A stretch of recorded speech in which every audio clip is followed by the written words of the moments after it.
लगातार 15 दिन से हड़ताल पर बैठे एनएचएम के कर्मचारी आज अपनी मांगों को लेकर पूर्व मुख्यमंत्री भूपेंद्र सिंह हुड्डा से मिले।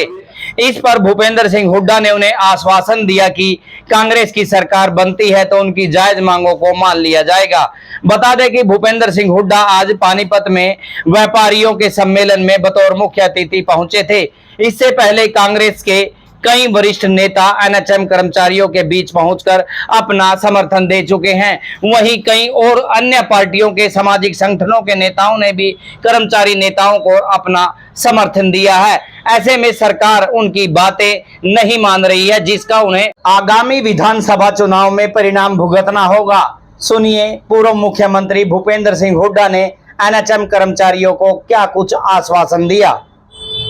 हुड्डा साहब, एक एनएचएम के कर्मचारी पिछले 15-16 दिन से हड़ताल पे। हाँ मालूम है, मेरे को मालूम है। जो भी होगा, जो भी उसके मुनासिब करते हैं, हम तो उनका समर्थन दे चुके। उनकी जायज मांगे माननी चाहिए। मन बना चुकी है हरियाणा में कि आने वाली सरकार कांग्रेस की बनाएंगे, क्योंकि इस सरकार से, मौजूदा सरकार से हर वर्ग विमुख हो चुका है। चाहे वो किसान हो, चाहे मजदूर हो, चाहे व्यापारी हो, चाहे कर्मचारी हो, चाहे शहरी हो, चाहे ग्रामीण हो। हुड्डा साहब, जो आप जैसे घोषणा करते हो, वादे करते हैं, उधर से वो बोल देते हैं, जैसे आपने अभी भाषण में बोल दी है।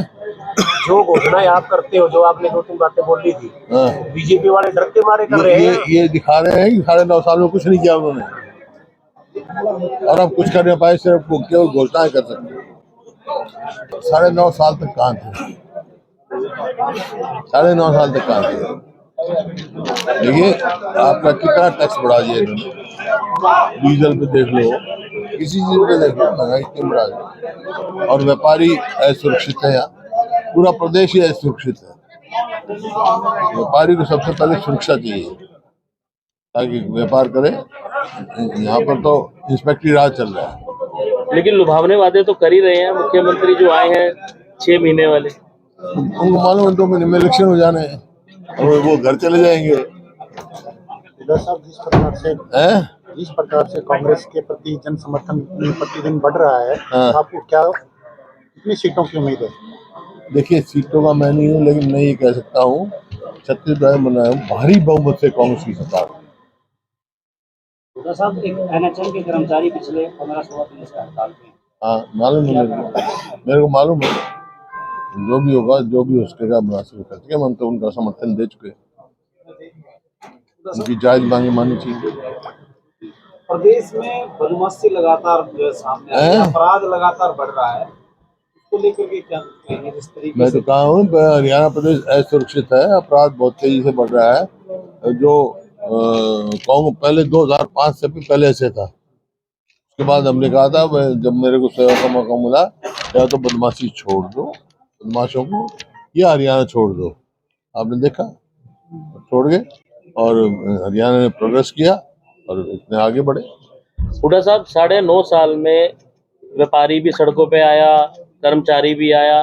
क्या हड़ताल या सबको सब कुछ करना? सबको लाठियां मारी गई, उनकी मांग नहीं सुनी गई, उनकी जायज मांग भी नहीं सुनी गई, ना कोई गई। लाठी जरूर उनको मारी, लाठीचार्ज जरूर हुआ उनके हर वर्ग पे।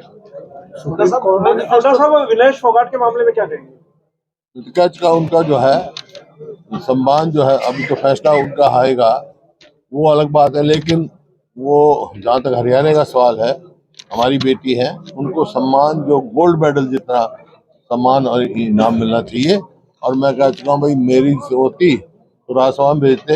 अब बीजेपी की कॉल है, वो उनको आगे देंगे, यूनानिमसली हम ला सकते हैं। आपकी इसी बात में महावीर फोगाट ने कटाक्ष करा और कहा है कि पहले क्यों नहीं वो तो बीजेपी में है, वो तो उनकी तो बेटी बीजेपी से लड़ेगी चुनाव भाई। पहले किसी के साथ ऐसा नहीं हुआ था। ये फीलिंग हर्ट करने की बात है। पहले हमारे जो इनाम लेके आए, किसी को हमने डीएसपी बनाए, स्पोर्ट्स तो हमारी बनाई हुई है। डीएसपी से लेकर करोड़ों रुपए का इनाम हमने देना शुरू किया। और यही कारण है, अगर 6 ओलंपिक में मेडल आते हैं तो 4 हरियाणा के आते हैं। बजरंग दास जी ने कहा था कि साजिश की कोई बदबू आ रही है, इसमें साजिश की बू आ रही है, जो इसका 100 ग्राम वेट बढ़ाया गया, दिखाया गया है। कोई उसी की तो जांच मांगी है, उसी की तो वो चल रही है। क्या वितरण को लेकर क्या पैमाना रहेगा, क्योंकि कुछ बीजेपी की पार्टी के नेता कांग्रेस की तरफ आ रहे हैं, शायद उनको भी आप देखिए पैमाना हमारा जिताऊ और टिकाऊ। तो साहब मैनिफेस्टो तैयार किया जा रहा है, जैसे आज व्यापारी सम्मेलन से भी लगातार बातें की गई, उसको शामिल किया जाएगा।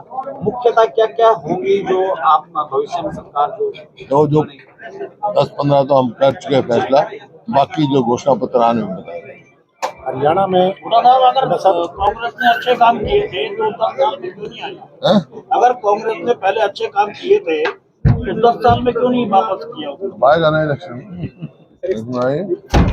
पक्का। हाँ सर एक सवाल है सर, ओलंपिक में हरियाणा में सबसे ज्यादा मेडल आते हैं, लेकिन जो खेलो इंडिया स्कीम आई थी भारत सरकार की, उसमें हरियाणा का बजट कम क्यों गया?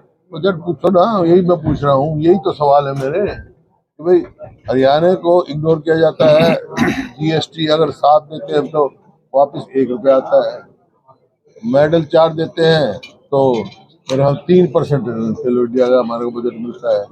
यही तो कारण है केंद्र सरकार, ये बीजेपी की सरकार हरियाणा को भूल जाती है। तो हरियाणा को इनको ये समझना चाहिए, हरियाणा एक ऐसा प्रदेश है जो देश में बदलाव लाता है। हुड्डा साहब ओलंपिक में अब की बार गोल्ड नहीं आया, जो मेडल है उनमें ज्यादा हरियाणा के हैं, ब्रॉन्ज है या सिल्वर है, एक सिल्वर सिल्वर है। तो क्या समझते हैं इसमें पीछे क्या है, किस वजह से कि जो हमारे खिलाड़ी हैं उनको प्रॉपर सुविधा नहीं मिल रही, क्या कारण समझते हैं? देखो खिलाड़ी को बनाने के लिए जो हमने जैसे स्कीम चलाई थी नीति बैठ के, तो बच्चा पढ़ने जाता है ना, उस टाइम उसकी पोटेंशियल देखना चाहिए और उसी हिसाब से देखो। अब क्या कैसे क्या हमने गांव-गांव में स्टेडियम बनाए, उनका रखरखाव ही नहीं हो रहा। इसके साथ जो था ओलंपिक में उसने मेडल जीता तो उसको 50 उसकी दी थी पोस्ट, लेकिन उसने कहा मैं नहीं करूंगा, मैं भी जॉब नहीं करना चाह रहा। कौन? सरबजोत जो है अंबाले वाला लड़का, ब्रॉन्ज मेडल जीता था उसने। अच्छा उसको अच्छा है, जॉब करना चाहे तो अच्छा जॉब करना चाहिए। 2014 की जो गलतियां रही टिकट वितरण में, वो इस बार 14 में क्या करने जा रहे हैं? 14 में 2019 में जो टिकट वितरण की गलतियां रही, गलतियां की बात नहीं है भाई, पार्टी है, नेशनल पार्टी है, कुछ कमियां रह गई होंगी, वो दूर हो जाएंगे। हुड्डा साहब 2014 में लास्ट में आपने बड़ी घोषणाएं करी थी और उसके बाद सरकार आपकी वापस नहीं आ सकी, वही 2024 में अब बीजेपी सरकार कर रही है। देखिए उससे पहले केंद्र में बीजेपी बदलाव आ चुका था हमारे इलेक्शन से पहले 2014 में। अब वो भी देख लिए, केंद्र भी देख लिया इन्होंने, ये भी देख लिया, तो इस वास्ते इनको चलता करने का पड़ेगा, फैसला कर। अध्यक्ष जी से पूछ रहे आज हुड्डा साहब शहर में 2 नेता आए हैं, एक पूर्व मुख्यमंत्री और एक पूर्व मंत्री। ठीक है, फिर कोई अच्छा है। अलग अलग सम्मेलन कर रहे हैं सर। कार्यक्रम सम्मेलन नहीं, कार्यक्रम ये जो है पानीपत प्रमुख शहर हमारा, इसको 2 10 भी आए। आज व्यापारियों का सम्मेलन जो हुआ है उसको सक्सेस मानते हैं।